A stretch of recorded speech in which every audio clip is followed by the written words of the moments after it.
BNP বাংলাদেশের সর্ববৃহত্তম জনপ্রিয় রাজনৈতিক দল। আমাদের প্রিয় নেতা জনাব তারেক রহমান সাহেবের নেতৃত্বে আমরা সবাই ঐক্যবদ্ধ। আমাদের দলের নেতা ২৬ এবং ২৭ তারিখে যারা আমরা ত্রয়োদশ জাতীয় সংসদ নির্বাচনে বিএনপির প্রার্থী হব আমরা মনস্থির করেছি এবং দীর্ঘদিন যাবৎ আমরা কাজ করতেছি।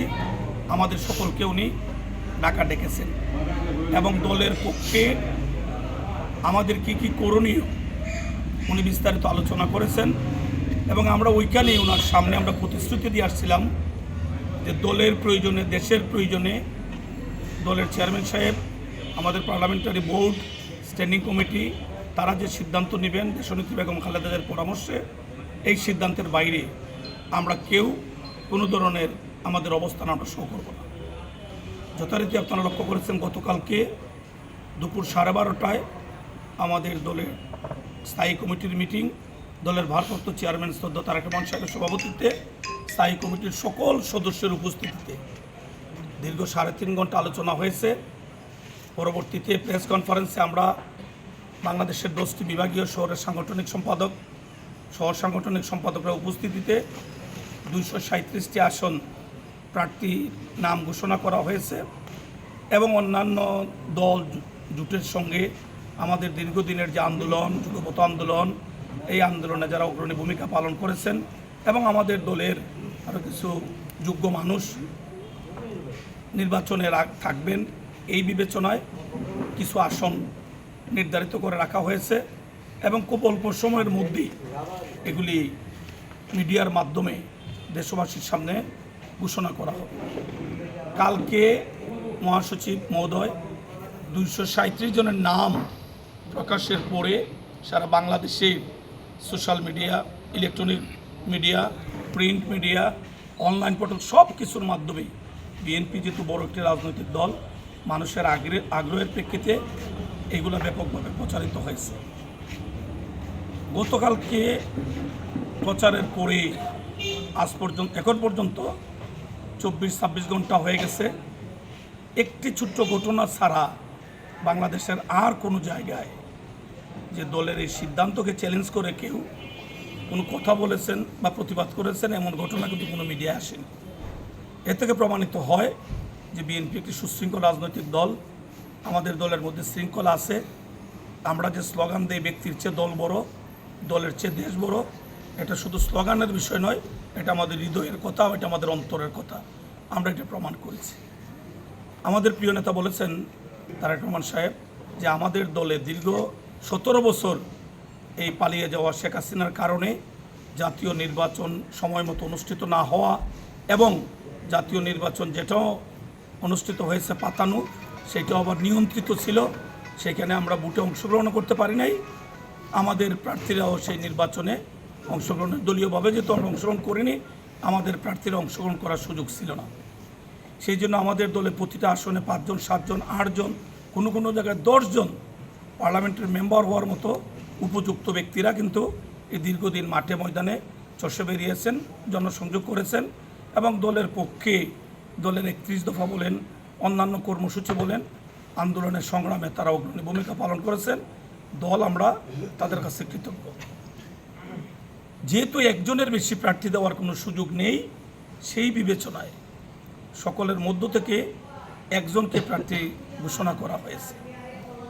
আমি দীর্ঘ 40 বছর যাবৎ এই হবিগঞ্জ সদরে আমার জন্ম, এখানে আমার বেড়ে ওঠা, এখানে আমি 3 বার মেয়র হয়েছি।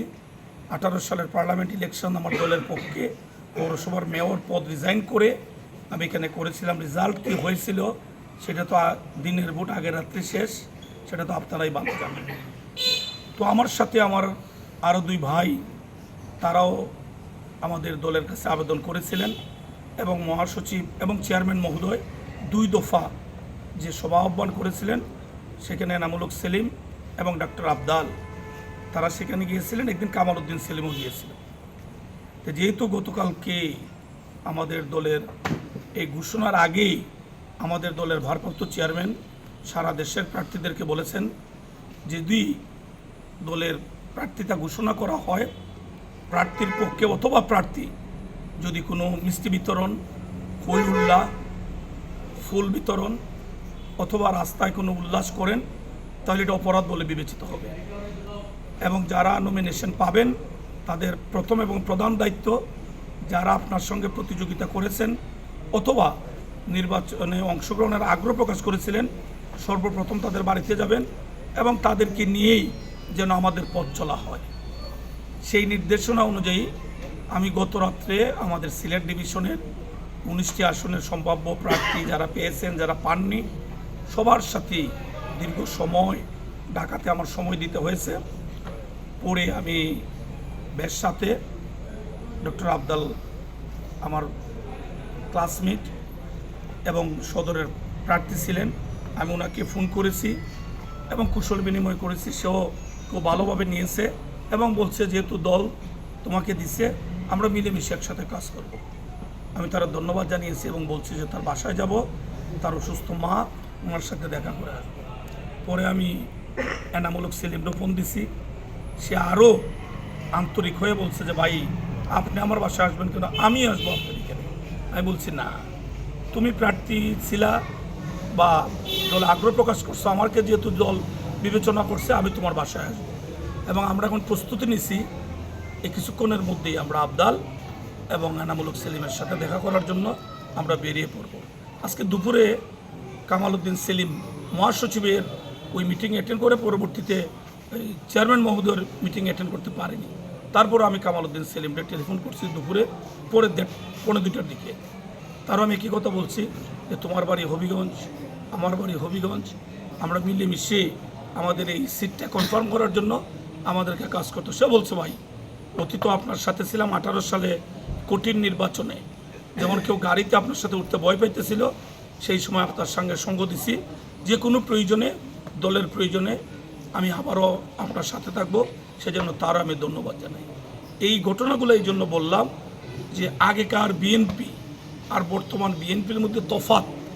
আমরা মন মানসিকতার দিকে যারা পেয়েছি তারাও যেমন আমরা সকলকে নিয়ে আমাদের পথ চলা, এই চিন্তা চেতনা থেকে আমাদের ভবিষ্যৎ পরিকল্পনা আমরা তৈরি করতেছি। যারা পাননি তারাও মনে করেছেন আমরা যারা পেয়েছি আমরা তাদের অংশ, আমাদেরকে নিয়েই ধানের শীষকে পাস করাতে হলে আমরা সবাই ঐক্যবদ্ধভাবে কাজ করব। তা আমরা যেহেতু দেশকে ভালোবাসি, দেশের মানুষকে ভালোবাসি, বিএনপি গত 16 বছরে দেশনেত্রী বেগম খালেদা জিয়া বলেন, আমাদের দলের ভারপ্রাপ্ত চেয়ারম্যান জনাব তারেক রহমান সাহেব বলেন, এমন কেউ নেই যে আমরা শত শত মামলার আসামি হইনি। আমাদের 25-26 লক্ষ কর্মী এই মামলার আসামি হয়েছে, হাজার হাজার মানুষ মাসের পর মাস, বছরের পর বছর জেল কাটছে। ইলিয়াস ভাই ড্রাইভার, আনসার, আমাদের চৌধুরী আলম সহ অনেক মানুষ হাসিনা গুম করছিলেন, এখন পর্যন্ত আমরা তাদের কোনো সন্ধান পাইনি।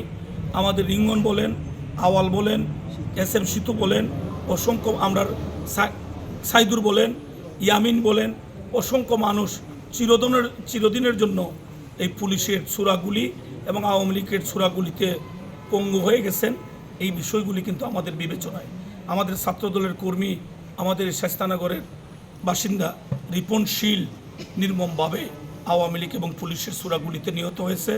আমাদের এই বিদ্যুৎ শ্রমিক সিলেটের মুস্তাক এই তিনকোনা পুকুর পাড়ে আওয়ামী লীগ, ছাত্রলীগ, যুবলীগ তৎকালীন পালিয়ে যাওয়া MP আবু জাহিরের ছোড়াগুলিতে নিহত হয়েছে।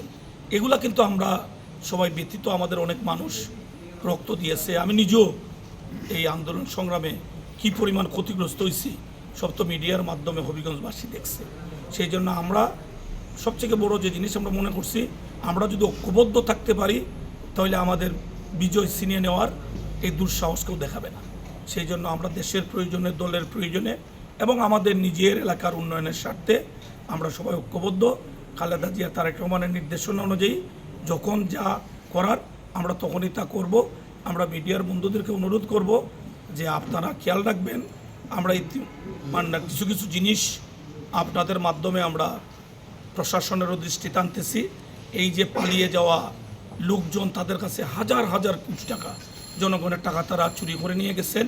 সেই টাকা দিয়ে তারা এই বিভিন্ন প্রেসে তারা পোস্টার পোস্টার ছাপতেছেন এবং এগুলো গোপনে তারা অন পেমেন্ট এগুলো লাগাই একটা ভয়ের এই পরিবেশ তৈরি করতে চাইতেছেন। তা আমরা যেন সবাই চোখ কান খোলা রাখি।